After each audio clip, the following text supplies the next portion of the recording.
10절에서 13절까지 찾으셨나요? 265페이지. 자, 우리 같이 읽겠습니다. 시작. 오직 하나님이 성령으로 이것을 우리에게 보이셨으니 성령은 모든 것 곧 하나님의 깊은 것까지도 통달하시느니라. 사람의 일을 사람의 속에 있는 영 외에는 누가 알리요? 이와 같이 하나님의 일도 하나님의 영 외에는 아무도 알지 못하느니라. 우리가 세상의 영을 받지 아니하고 오직 하나님으로부터 온 영을 받았으니 이는 우리로 하여금 하나님께서 우리에게 은혜로 주신 것들을 알게 하려 하심이라. 우리가 이것을 말하거니와 사람의 지혜가 가르친 말을 아니하고 오직 성령께서 가르치신 것을 하니 영적인 일은 영적인 것으로 분별하느니라. 아멘. 자, 오늘 제목을 성령의 신성, 신적 속성에 대해서 은혜를 나누고자 원합니다. 아멘. 자, 질문합니다. 아마 교회를 나왔던 분들 또 교회를 처음 온 사람들도 이 성령님에 대한 이야기가 잘 알 수도 있고 또 몰라요. 자, 질문합니다. 성령님이 능력이에요? 인격체예요? 인격체. 능력은 어떻게 되는 거예요? 성령도 뭐 능력도 가지고 계시지만 성령님은 인격체라고 보는 거죠. 전사님 어떻게 생각하세요? 나도 인격체. 인격체. 나는 능력이라고 생각해. 능력이라고. 그러니까 학자 간의 견해 차이가 다양해요. 다 맞아요. 그래서 이 성령을 특별히 오순절 쪽에서는 이 능력 쪽을 굉장히 강조해요. 우리 한국교회는 특별히 성령의 은사 쪽이 강할 거야? 성령의 열매가 강할 거야? 은사 쪽. 은사가 강하지.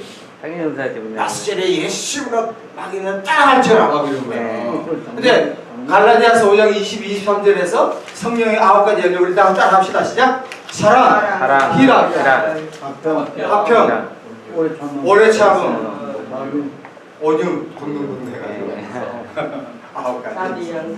예. 자, 그래서 성령이 어떤 파워, 힘이냐 아니면 인격체냐 이거에 대해서 적지 않은 사람들이 뭐 갈등을 하지만 사실은 성령님은 파워, 힘을 가지신 인격체라는 거죠. 어떤 사람이 이런 이야기가 성령님 오시옵소서 하고 마치 성령을 어떤 물체처럼 생각할 때가 적지 않아요. 안 오면 제가 목회고만 두겠습니다. 뭘 하겠습니다. 교회 안 나가겠습니다. 이런 엉뚱한 소리 하는데 그건 성령을 마치 인격체로 이야기하지 아니하고 어떤 물체로 이야기할 때가 많은 거예요. 자칫하면 그래요. 자, 그러면 왜 그리스도인의 삶에서 성령님이 그렇게 중요할까? 여러 가지 이유가 있어요. 왜? 한번 생각해보세요. 우리가 믿는 하나님은 삼위일체잖아요. 성부 하나님, 성자 예수님, 성령 하나님이잖아. 이 세 사람이 한 사람이야. 한 사람인데 왜 성령님이 그렇게 중요할까요? 그러니까 역동적 파워기 때문에. 그렇죠. 그것도 있어요. 사람을. 가장 중요한 것은 첫 번째 고린도전서 12장 3절 잘 들어보세요. 성령으로 아니하고는 누구든지 예수를 주라고 말할 수 없대. 사실 교회 안에 알곡이 있어요. 알곡이 많아요. 가라지가 많아. 가라지도 한국교회 큰 교회에 보면 한 반타닥대. 이 신천지가 했던 이 하나님이 참 오묘하신 분인데 신천지도 큰일 했어. 어떤 게 있냐면 바이러스의 문제가 아니라 한 5년 10년 전에 신천지가 한국의 큰 교회를 마구 흔들어 버렸어. 여성교회 뭐 어떤 직분 받은 사람들 나름대로는 교회에 열심히 나오고 11조 나오고 헌금도 잘하고 나름대로 신앙생활 잘한다는 사람이 알고 보니까 신천지의 교묘한 술책에 넘어가요. 참 우리가 신천지를 통해서 배울 것도 많아요. 적을 통해서 걔들은 굉장히 호전적을 하고 신천지 오면은 그 청년이 어떤 신천지에 나온 청년이 똘똘한 청년이 간증을 들었는데 신천지에는 함부로 예배당에 안 열어준대요. 새로운 사람이 오면 그 사람이 뭘 필요한가? 예를 들어 기타가 필요하다면 기타를 같이 쳐줘. 예를 들어가 그 사람이 직업이 없다면 직업을 하죠. 네. 컴퓨터를 알고 컴퓨터 돼. 네. 남친 여친이었으면 여자가 남자가 다 그래요. 붙여줘. 그래요. 하여간 직장도 이러니까 이야 이것이 완전히 신천지요. 이거 훌떡하는 거야. 네. 쉽게 말하면 세상에 욕구를 해서 자기 영혼을 팔아먹는다니까. 그만큼 신천지가 아주 교묘하게 전략을 세운다는 거야. 네. 나도 그렇게 한번 있었어. 그렇죠. 한번 다가왔어. 여러분 보세요. 그래서 가장 중요한 게 뭐냐면 여러분 보세요. 어떤 사람이 진짜 예수 믿는 사람이냐 예수 믿지 않는 사람이냐의 판별의 첫 번째가 뭐냐면 이겁니다. 그 사람이 예수님을 내 주님이라고 고백한 사람은 반드시 그 뒤에 뭐가 역사예요? 성령님이 역사했어요. 그렇죠. 어떤 사람이 이렇게 했대요. 저 파키스탄에 있는 사람인데 예수 믿는 척해드려. 그러면 야 예수님을 주님이라고 고백해보라니까 그까지 말하다가 결국 말을 못했대. 그러니까 객관적인 표시로서 진짜 내가 예수님을 주라고 고백한 구세주와 주라고 고백할 때는 그 뒤에 뭐 누가 역사했어요? 성령님이 역사하는 거예요. 굉장히 중요한 하나의 객관적인 데이터라고 볼 수 있습니다. 자, 두 번째는 성령님은 아까 처음에 한 것처럼 힘을 가진 인격체인데 인격체는 세 가지가 있어요. 지적, 정적, 의지적인 게 있어요. 지적이란 고린도서 5장 3, 4절에 베드로가 아나니아와 삽비라에 대한 이야기예요. 벌써 초대교회 1장에서 기도를 막 합니다. 2장에서 성령이 임하시죠. 그리고 3장에서는 또 기적이 일어나죠. 자, 4장에서도 핍박이 있다고. 그 다음에 5장에서 놀랍고도 슬픈 일이 일어나요. 뭐냐면 교회 안에 부패요. 아나니아와 삽비라가 은혜를 엄청 받았다고. 그러니까 자기들이 하나님께 재산을 다 드리고 싶다고 해요. 그때 화장실 갈 때와 나올 때 틀린 것처럼 처음에는 내가 재산을 다 가진다 하는데 집에 가서 생각하니까 그게 안 되는 거야. 그래서 숨겨서 반만 드린다. 그때 베드로가 영역이 충분해서 신령을 깨닫는 거야.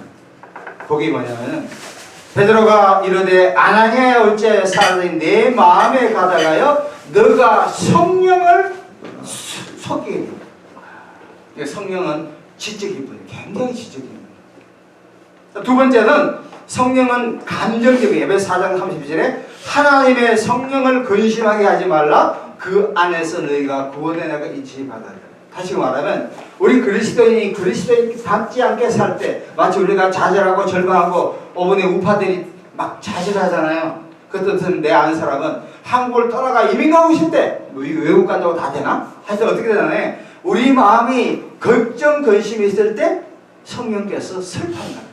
세 번째는 의지적인 거예요. 고린도서 12장 11절에 이 모든 일은 같은 한 성령에 하사 그의 뜻대로. 다시 말하면 고린도서 12장은 성령이 은사를 나누어 주는 걸 얘기해요. 이처럼 성령님은 능력을 행하지만 지적인, 정적인, 의지적인 세 가지를 고르고 갖고 계십니다. 자, 그리고 성령의 이름을 신약에서 보면 요한복음 15장 26절에 진리의 영이라고 해요. 진리의 영. 아버지께서 나오신 진리의 성령이 오실 때 그가 나를 정할 것이요. 그가 누굽니까? 성령이 누구를 정합니까? 예수를 정합니다. 오순절주의자들이 가장 까먹고 있는 게 이거예요. 예수 없이 성령만 역사하면 엄청난 역사가 일어났지만 자칫하면 삼천포로 빠지고 영적으로 격결을 가고 이단으로 갈 때가 많아요. 초대교회에 이단 중에 하나가 몬타니우스가 있어요. 몬타니우스. 성령만 빠진 거예요. 다시 말하면 성령의 가장 중요한 역할이 뭐냐면 예수님을 알리는 것인 줄로 믿습니다. 어제 밤에 제가 사도신경에 대해서 강의를 했는데 제가 준비하면서 깜짝 놀랐어. 삼위일체 하나님을 얘기하는데 하나님은 전능하시며 우주 만물을 만드신 하나님 딱 한 가지야. 두 가지야. 두 번째, 예수님은 예수님의 출생, 예수님의 죽음, 예수님의 부활, 예수님의 성천, 예수님의 재림, 몇 가지, 무려 5가지 마지막 성경은 내가 성령을 믿습니다. 이 삼위일체 중에서 하나님도 중요하시지만 별로 성령도 별로지만 예수님에 대해서 물론 5가지를 얘기한 거예요. 다시 그 말하면 성령님의 가장 중요한 것이 예수 그리스도가 마친 그 사역에 대해서 알리는 것인 줄로 믿습니다. 그러니까 예수가 없는 성령은 신학적으로 상당히 위험할 수가 있어요. 3.9% 빠질 수 있죠. 예, 굉장히 중요해요. 100% 예. 자, 그래서 진리의 성령, 영, 다음에 보혜사. 이 요한복음 14장 26절. 보혜사가 뭐예요? 성령, 이 파라클레토스요. 변호사. 파라는 비슷한 옆에거든요. 그러니까 여기서 보면 어떤 성경에서는 헬퍼, 도와주는 헬퍼가 있고, 다음에 카운셀러, 상담자가 있고, 다음에 가이드 있고, 카운셀러가 있어요. 하여튼 한 5가지를 이렇게 볼 수가 있습니다. 아, 보혜사를 그렇게 그렇죠. 그래 보혜사를 중국말로 번역했는데 이것이 보혜사가 있어요. 우리나라 말로 처음으로 나온 거죠. 자, 그리고 그리스도의 영, 로마서 8장 9절에 그리스도의 영이 없으면 그리스도의 사람이 아니에요. 그렇죠. 이야. 그러니까 이 사람이 예수를 믿느냐, 예수를 믿지 않나, 결정적인 것은 뭐 헌금도 하고 교회 봉사도 하고 새벽기도도 하고 주일 예배 나오는 데 중요하지만 그 안에 성령이 있느냐 없느냐. 성령이 있으면 크리스찬이요. 예수 믿는 사람. 성령이 없으면 뭐예요? 예수 믿지 않는 사람이야. 믿음이 없는 거죠. 예. 자, 오늘 그래서 몇 가지만 보겠습니다. 성령의 속성. 우리가 그 속성을 알아야 돼. 첫 번째 전지요. 전지. 전지라는 것은 all knowledge. 모든 걸 아는 거예요. 고린도서 2장 10절에 하나님의 일도 하나님 영 이외에는 알지 못한다. 아무도 알지 못한다. 우리는 하나님을 알 수가 없잖아요. 그래서 하나님을 알리기 위해서 누구 오셨어요? 예수님이 오셨다고. 예수님은 3년 반 동안 사역한 33년 정도 사셨는데 예수님이 잠시 가고 나서 누가 합니까? 성령님이잖아요. 그러니까 우리가 하나님 예수님을 알려면 누구를 통해서? 성령님을 통해서요. 아멘. 그래서 오순절에 또 장점이 뭐냐면 미국에서 여러분 보세요. 우리 한국교회가 유럽의 영향도 받지만 미국 영향을 많이 받았거든요. 근데 특별히 이 미국에도 1960년대에서 많은 교회들이 막 너무 침체를 겪었다고. 그때 흑인 교회를 통해서 영감, 그러니까 찬양도 부르고 특별히 성령을 강조했던 것이 교회가 다시금 일어날 수 있는 놀라운 활력이 된 거예요. 그래서 우리가 예수님을 알고 또 하나님을 알기 위해서는 우리가 끊임없이 성령님하고 교제하는 그것이 필요하다. 두 번째, 편지예요. 편지는 어디라도 있는 거예요. 시편 139편 7절에 내가 주의 영을 떠나 어디로 가며 주의 앞에서 어디로 피하리까. 이야, 그러니까 우리가 성령을 떠나서는 아무도 없다. 내가 미국 가더라도 성령은 따라오시고 아프리카 가도 성령님 따라오시고 남태평양 가도 따라오시고 유럽에 가도 마치 코로나 점령 당한 사람과 똑같이 성령을 따라다니는 편지. 세 번째는 전능. 스가랴 4장 6절 만군의 여호와께서 말씀하시되 이는 힘으로 되지 아니하며 능력으로 되지 아니하며 오직 나의 영으로 된다. 우리 특별히 교회에서 중책을 맡으신 분, 특별히 하나님의 종에서는 가장 중요한 것은 고린도전서 4장 20절에 하나님의 나라는 말에 있지 않고 어디에 있어요? 능력이 있대요. 능력. 따라하십니다. 하나님의 나라는 말에 있지 않냐고 능력이 있다. 능력이 있다. 그러니까 이게 말도 잘하는 건 중요하지만 뭐가 나타내요? 능력이 나타내요. 능력이 나타내기 위해서는 아까 스가랴 4장 6절처럼 성령을 끊임없이 찾고 성령님을 의지하고 성령님을 바라보며 성령님과 끊임없이 교제할 때 우리가 성령 충만한 사람이 될 줄로 믿습니다. 설교에도 그렇고 강의도 그렇고 여기 가서 찬양인도 하는 그런 분들도 성령이 충만하고 기도를 많이 한 사람의 찬양, 강의, 설교와 대충 기도하는 사람, 기도 안 하는 사람의 대표 기도, 이거 차이가 있어요. 제가 미국에서 목회할 때 우리가 장로가 3명 있었거든요. 근데 집중 기사는 잘 들어가요. 참 이상하네. 세 분이 다 인간적으로 너무 좋으신 분이야. 근데 그 중에서 성격은 좀 그렇지만 새벽에 자주 나와서 기도하는 분이 대표 기도할 때 제가 똑같은 설교지만 성교가 잘 돼. 네. 근데 기도를 제대로 안 하신 분들, 안 돼. 주일에만 나오신 분들, 기도를 많이 하는 분은 내가 하면 같은 설교지만 약간 더듬을 때가 있어. 그래서 내가 설교자 자신도 기도 잘하는 것도 중요하지만 어때? 중보기도가 대단히 중요하구나. 하나 중보기도 두 사람의 예를 들게요. 정강원 목사님도 아마 장모님이 뒤에서 굉장히 기도를 많이 한다고 들었어요. 그리고 저 누굽니까? 분당하고 수지에서 목회하는 누구죠? 소강석 목사님 장모도 그 사이를 위해서 전라도 광주제나 그 미주 지역에서 연속으로 쫙 연재된 자료가 있거든요. 그게 장모님이 소강석 목사를 위해서 기도한대요. 그러니까 여러분 사업을 하든 장사를 하든 직장생활을 하든 뭐든 목회를 하든 간에 자기도 기도해야지만 뒤에서 누가 기도하는 여자분이 반드시 있어야 돼. 할렐루야. 아멘. 이야. 그러니까 특별히 사모님 아니면 뭐 목사의 누님이든지 그렇지. 어머님이든지 그렇지. 뒤에서 반드시 대니엘은 기도를 드려야 돼. 여자를 구할 때도 외모나 돈 가진 것보다도 어떤 사람? 나를 위해서 우리 목회를 위해서 하나님 나라의 확장을 위해서 기도를 준비한 사람 하나님이 그 사람을 축복한 거예요. 있는데 지금 고민 중이야 지금.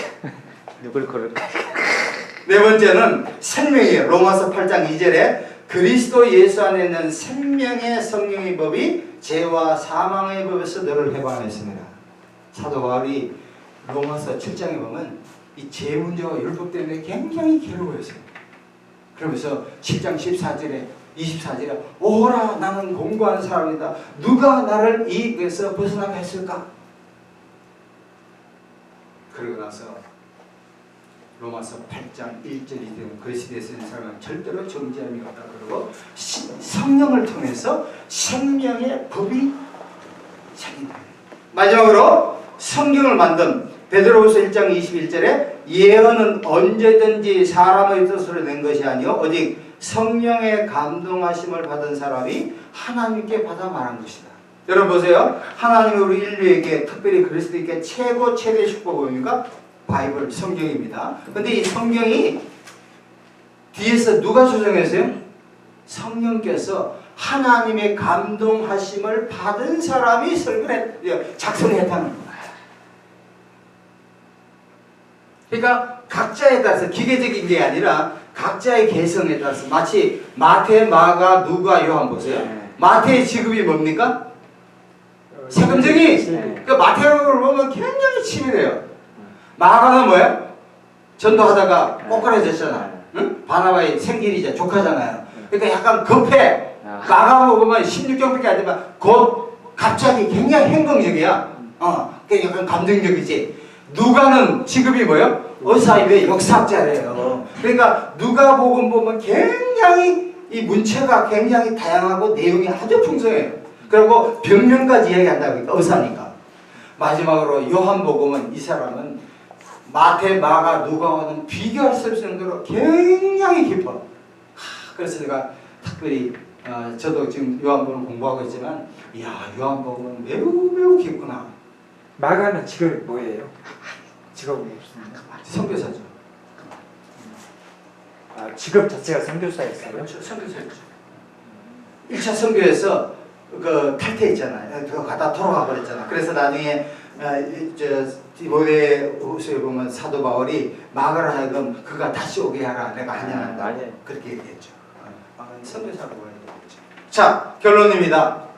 우리가 그리스도인의 삶에 있어서 여러 가지가 있지만 하나님은 저 멀리 있죠. 어바우 하나님 저 멀리 있고 예수님은 비사이드 나와 옆에 있잖아. 성령님은 여기저기 있지 않고 어디에 있어요? 저희들 마음속에 여러분의 마음속에 예수 믿는 사람들의 마음에 있는 줄로 믿습니다. 그러니까 이 성령님이 지적이며 정적이며 의지적이며 모든 것을 아시니까 이 성령님하고 아침에도 점심에도 저녁에도 주무시기 전에 늘 영적으로 교제하며 고린도서 4장 20절에 하나님의 나라는 말에 있지 않고 능력이 있음을 깨닫고 능력 있는 그리스도의 길을 간절히 축원합니다. 아멘.